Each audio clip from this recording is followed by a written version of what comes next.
المشاهدون الأكارم، سعد الله مساءكم أينما كنتم بكل خير. نشرة الأخبار نقدمها لكم من الفضائية الإريترية، نستهلها كالعادة بأهم وأبرز العناوين.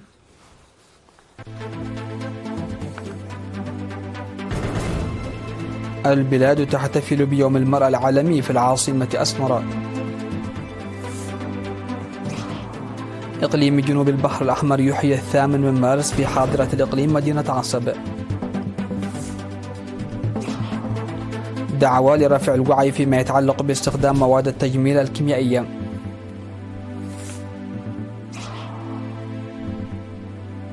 معطل وإصابة العشرات بهجوم روسي شرق أوكرانيا.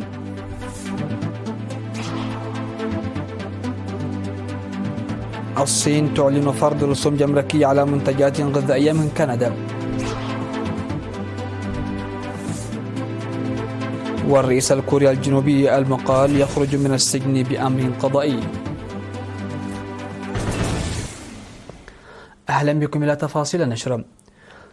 تم الاحتفال رسميا صباح اليوم بالثامن من مارس، اليوم العالمي للمرأة، في ساحة المعرض الإكسبو تحت شعار تحرر المرأة من أجل التنمية الشاملة.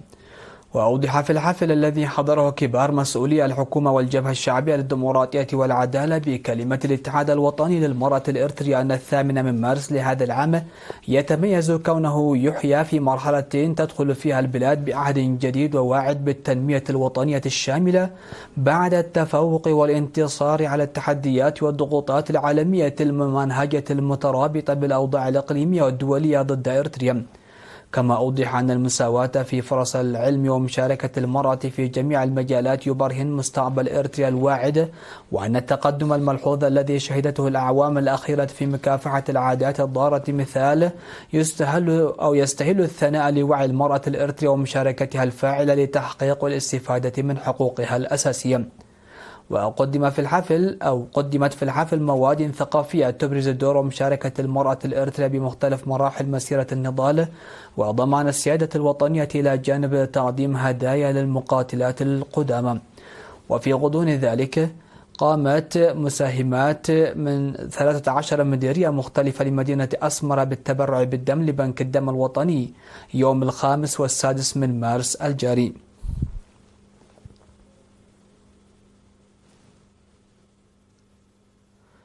بدوره أحيا إقليم جنوب البحر الأحمر اليوم العالمي للمرأة 8 من مارس في مدينة عصب حاضرة الإقليم. شارك في الحفل الذي تضمن مسيرة التي قام بها منتسبات وحدات قوات الدفاع التابعة للقيادة الشرقية وسكان عصب، تبعتها عروض فنية وثقافية مختلفة حضرها حاكم الإقليم السفير محمد سعيد منتاي وقائد أركان القيادة الشرقية العقيد سهية والدو، وكذلك كبار مسؤولي المؤسسات العاملة بجنوب البحر الأحمر.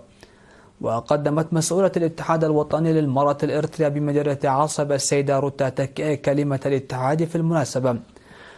وحث حاكم إقليم جنوب البحر الأحمر السفير محمد سعيد منتاي في كلمته الجميع للعمل بجد لضمان استفادة المرأة من فرص التعلم والعمل وعدم حرمانهن منها نتيجة العادات والاعتقادات الضارة، مؤكدا الضرورة الهامة لمشاركة المرأة وتفاعلها لإحداث التطور والتقدم نحو مستقبل مزدهر.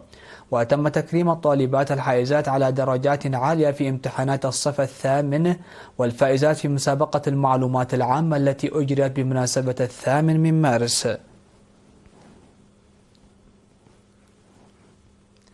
تلقت العاملات في إدارة الإقليم الأوسط عضوات الاتحاد الوطني للمرأة دورة تدريبية في قيادة السيارة في الفترة من يونيو 2024 وحتى فبراير الماضي. وأوضحت مسؤولة الفرع السيدة نازريت بين في مراسم التخريج في 6 من مارس، أوضحت أن التدريب يعتبر الأول من نوعه، منادية كافة الجهات للتعاون في البرامج المستقبلية. ودعا المدير العام لقسم الإدارة والمالية السيد تكي قالتا لتعزيز دور الشباب للارتقاء بالوطن ونمائه. وشهدت المناسبة تقديم الشهادات التقديرية للمرافق المساهمة في التدريب وبرنامج فني يعكس تاريخ مساهمة المرأة الإريترية. من ناحية ثانية نظم فرع الاتحاد الوطني للمرأة في الإقليم الأوسط سيمينارا تنويريا لعضواته حول مرض سرطان عنق الرحم والتعاون مع جمعية الأطباء. ونظمت إدارة مديرية أخرية حفلا ترفيهيا للطلاب المعاقين ودعم بمواد النظافة بمناسبة 8 مارس.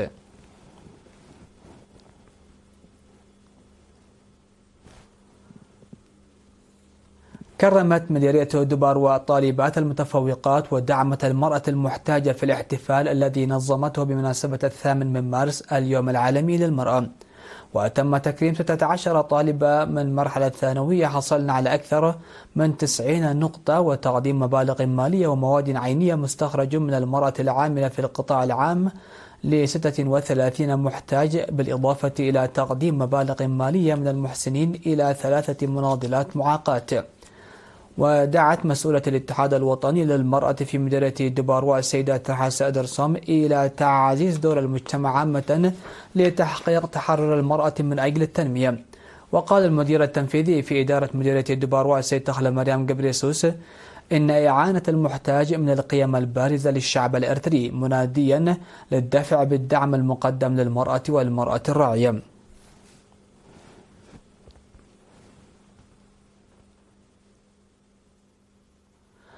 ينصح المهنيون الصحيون بضرورة رفع الوعي والمعرفة العامة حول استخدام الكريمات والمنتجات التجميلية التي يتم تصنيعها لخدمة النظافة والتجميل. وأوضحت الصيدلية ليديا في السهية من مستشفى كرن أن مستحضرات التجميل على الرغم من أنها مفيدة لعلاج مشكلة ما، إلا أنها يمكن أن تؤدي إلى آثار جانبية إذا تم استخدامها بشكل غير صحيح. وذكرت على وجوب الوعي في الاستخدام الذي يتزايد بشكل سريع، موضحة بأن المكونات مثل التاليتس والأسبستوس والرصاص من المواد الكيميائية الرئيسية المستخدمة في مستحضرات التجميل، ولها آثار خطيرة مع الإطالة والتخزين والاستخدام غير السليم. وقالت إن حوالي 60% من المرأة في الدول الإفريقية النامية في أعمار الثلاثينيات يستخدمن كريمات تبييض البشرة. ونصحت النساء المعرضات لآثار كريمات التبييض بتجنب استخدامها حفاظا على بشرتهن وصحتهن. وأشارت إلى أن التهيج وحروق الجلد وحب الشباب غير الطبيعي والطفح الجلدي والاضطرابات الهرمونية والعقم وحصوات الكلى والسرطان من بين الآثار الجانبية الأكثر شيوعا لمستحضرات التجميل. ونصحت الصيدلية ليديا بأن من المستحسن تجنب مستحضرات التجميل الضارة للحفاظ على جمالنا الطبيعي.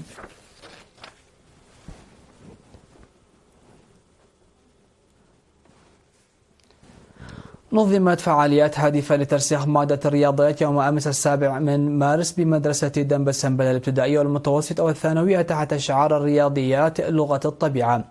وأفاد مدير المدرسة الأستاذ نقاسي ولدو أنه ظلت تقام أنشطة وجهودا مختلفة لتحسين تحصيل الطلاب في نتائجهم في مادة الرياضيات، يذكر أن هذه الفعاليات تسهم في تضافر المدرسة وأولياء الأمور.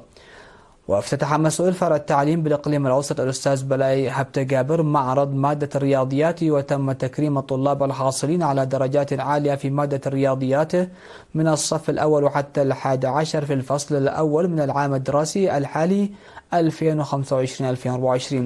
وحث الأستاذ بلاي جميع المدارس للعمل بجد لتحسين أداء الطلاب الأكاديمي في مادة الرياضيات، خاصة جاهزية الفرع لتقديم الدعم اللازم بهذا الخصوص.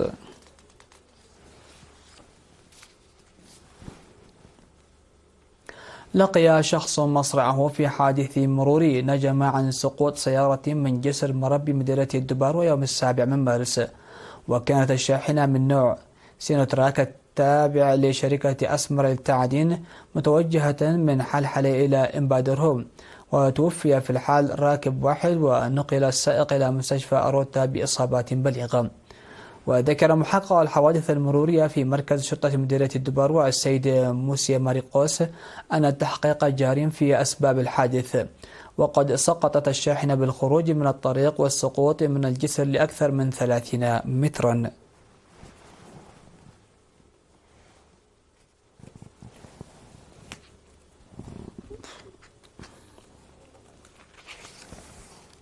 مشاهدينا، فاصل قصير من ثم نعود لمتابعة الأنباء على الصعيد العالمي، فتفضلوا بالبقاء معنا.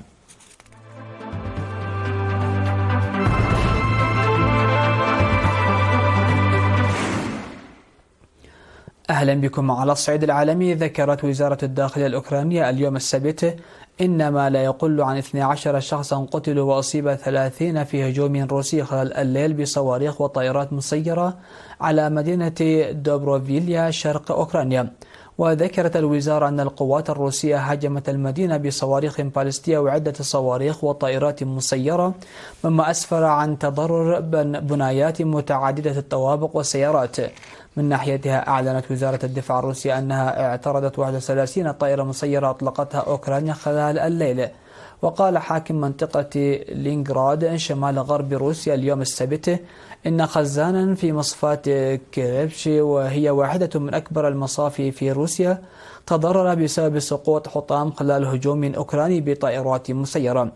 في الوقت نفسه، أفادت مواقع عسكرية روسية بتوسيع القوات الروسية هجومها باتجاه مدينة سوجا في مقاطعة كورسك، مؤكدة أن وضع القوات المسلحة الأوكرانية في المقاطعة حرج، وأن وحداتها تعاني من صعوبات في الاتصالات والإمدادات. وتعترض القوات الروسية من محاصرة آلاف الجنود الأوكرانيين الذين دخلوا منطقة كورسك الروسية الصيف الماضي، وعزلهم عن خطوط إمدادهم الرئيسية.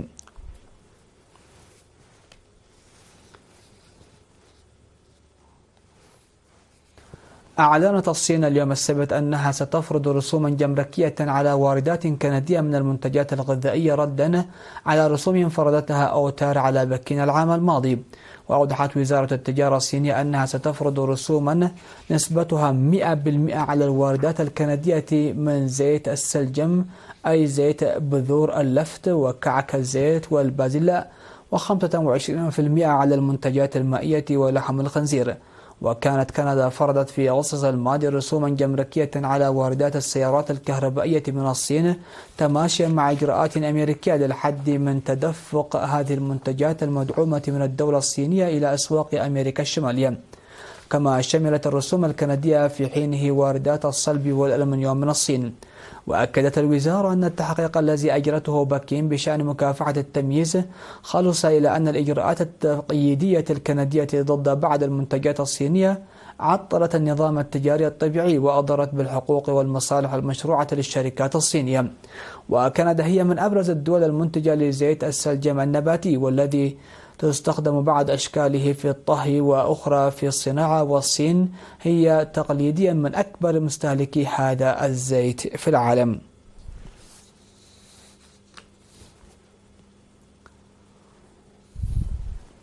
خرج الرئيس الكوري الجنوبي المقال يون سوك يول من السجن أمس الجمعة بأمر قضائي أيد طلبا من محاميه بإلقاء مذكرة توقيفه. وكان فريق يون القانوني تقدم الشهر الماضي بشكوى ضد إبقاء موكلهم موقوفا، مشددين على أن المدعين العامين وجهوا إليه التهمة بعد يوم على انقضاء مدة مذكرة التوقيف التي أوقف بموجبها لمحاولته الفاشلة فرض الأحكام العرفية في شهر ديسمبر. وجاء في وثيقة صادرة عن محكمة سيول المركزية من المنطقي القول إن التهمة وجهت بعد انتهاء فترة التوقيف المدعى عليه. وأضافت المحكمة من أجل ضمان وضوح الإجراءات وإزالة أي شكوك حول قانونية مسار التحقيق، من المناسب إصدار قرار يلغي التوقيف. وهو يواجه أيضا محاكمة عزل أمام المحكمة الدستورية التي ستقرر تثبيت عزله من عدمه.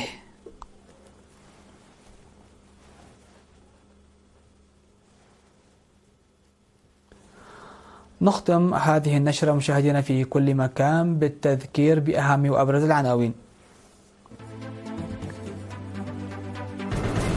البلاد تحتفل بيوم المرأة العالمي في العاصمة أسمرة. إقليم جنوب البحر الأحمر يحيي 8 مارس في حاضرة الإقليم مدينة عصب. دعوة لرفع الوعي فيما يتعلق باستخدام مواد التجميل الكيميائية.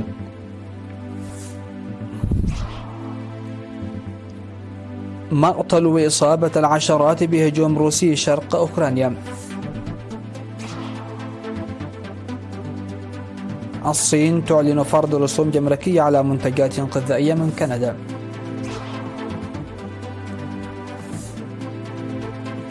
والرئيس الكوري الجنوبي المقال يخرج من السجن بأمر قضائي. هكذا سادة السيدات نصل وإياكم إلى نهاية نشرة هذا المساء. هذه تحيات وتحيات الفريق العامل، شكرا لحسن الإسماع والمتابعة، والسلام عليكم ورحمة الله.